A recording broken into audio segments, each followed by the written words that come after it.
From JBS Studios in Greater New York, this is the JBS News Update with Teisha Bader. I'm Teisha Bader with the JBS News Update for Friday, February the 4th, 2022.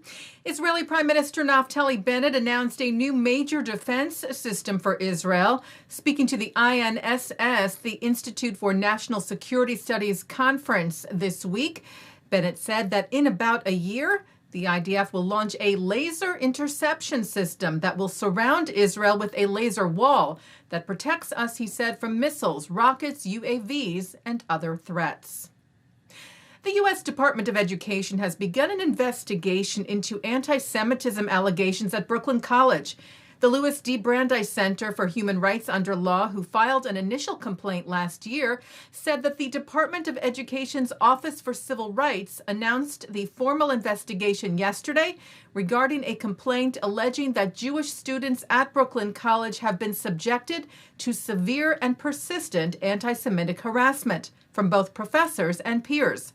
Brooklyn College said in response yesterday it unequivocally denounces anti-Semitism in any form and does not tolerate it on its campus.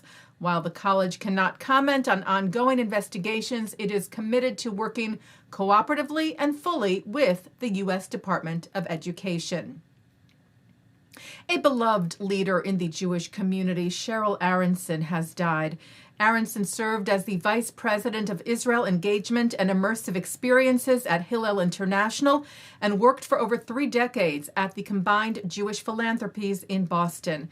Hillel wrote on its Facebook page, in every conversation and interaction with Cheryl, her Ahavat Yisrael, her love for the Jewish people, the land of Israel, and the Jewish students whose lives she impacted, and selfless neshama, soul, shined brightly.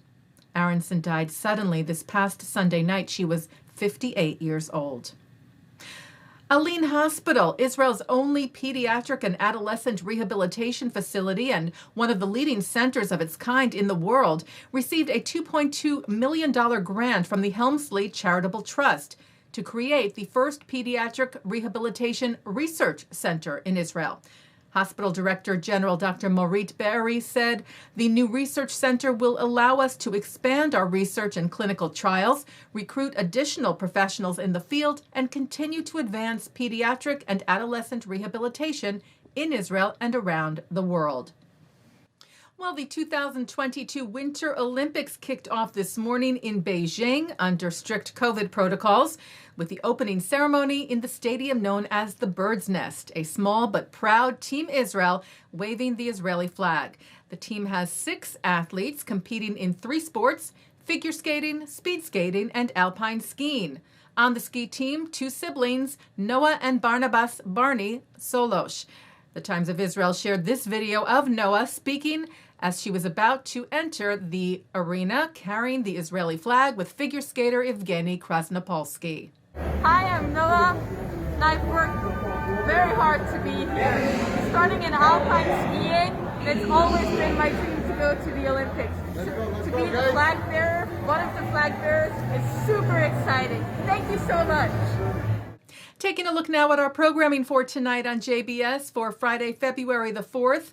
Live Shabbat services are coming up from New York City's Central Synagogue at 6 o'clock, followed by Shabbat services from the Hampton Synagogue. At 8:30, IDF musicians in concert.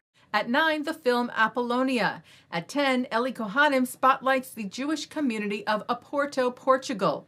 At 10:30, a replay of the services from the Hampton Synagogue, followed by a replay from Central Synagogue. And coming up next, a look at this week's Torah portion. And a programming note for you, catch the premiere of a brand new show on JBS, Rabbi on the Sidelines, a faith and sports conversation series hosted by Rabbi Erez Sherman of Sinai Temple in Los Angeles. That starts this Sunday night, February the 6th at 7 p.m. Eastern. And that's the JBS News Update for Friday, February the 4th, 2022. I'm Teisha Bader. Stay healthy, stay well, and Shabbat Shalom.